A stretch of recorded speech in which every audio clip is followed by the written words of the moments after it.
বাহিৰে ৰংচং ভিতৰে কোৱা ভাতৰি প্ৰথমেই চাই লওক এই দৃশ্য এয়া সামগুৰিৰ এটা ৰাজহুৱা প্ৰেক্ষাগৃহৰ দৃশ্য কিন্তু বৰ্তমান জহি খহি গৈছে প্ৰেক্ষাগৃহটো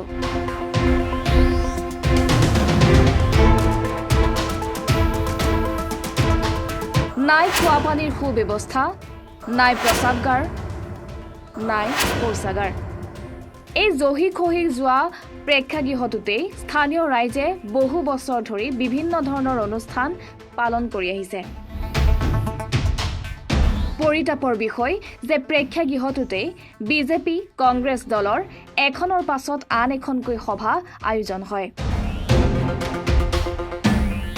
উপায়ন্তৰ হৈ স্থানীয় ৰাইজ কাষ চাপিছে সংবাদ মাধ্যমৰ আজি আমি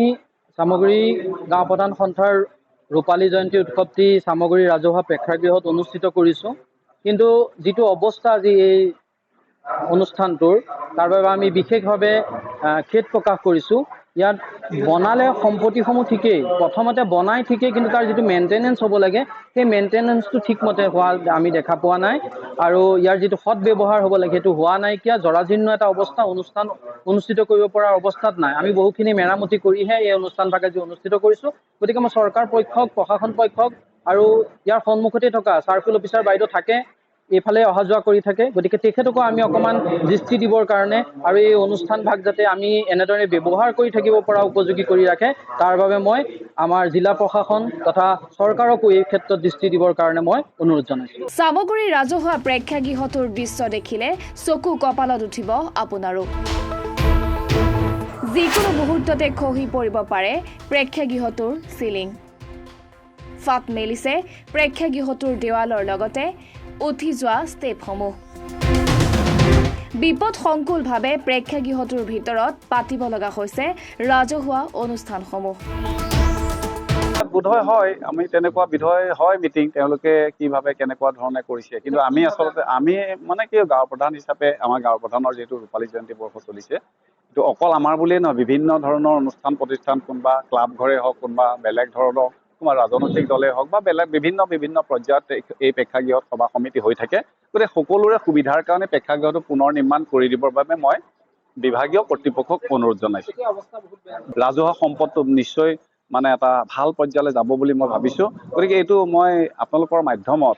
বিভাগীয় কৰ্তৃপক্ষলৈ এটা বাৰ্তা দিব বিচাৰিছোঁ এই প্ৰেক্ষাগৃহটো যদি বনাই দিয়ে হয়তো বিভিন্ন মানে সমস্যাৰ সন্মুখীন আচলতে নহয় গতিকে এইখিনি আপোনালোকৰ মই মাধ্যমত অৱগত কৰিছোঁ যাতে ভৱিষ্যতে প্ৰেক্ষাগৃহত যিকোনো সভা সমিতি বা অনুষ্ঠান প্ৰতিষ্ঠান হওক গতিকে প্ৰেক্ষাগৃহত যাতে সুকলমে মানে এটা নিৰ্মাণ কৰি দিয়ে তাৰ বাবে মই এটা বাৰ্তা প্ৰেক্ষাগৃহত থকা ফেনসমূহো হৈ পৰিছে বিকল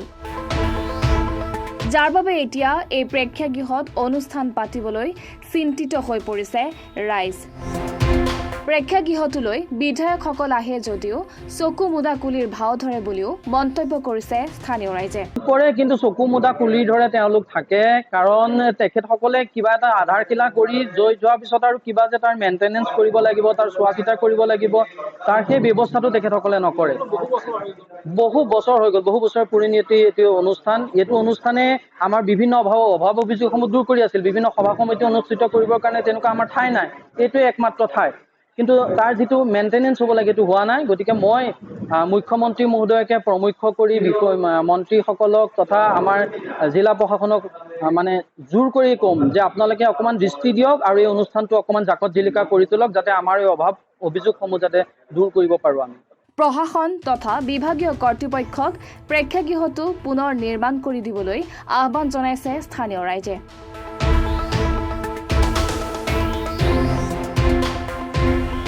bureau report B24 Assam north east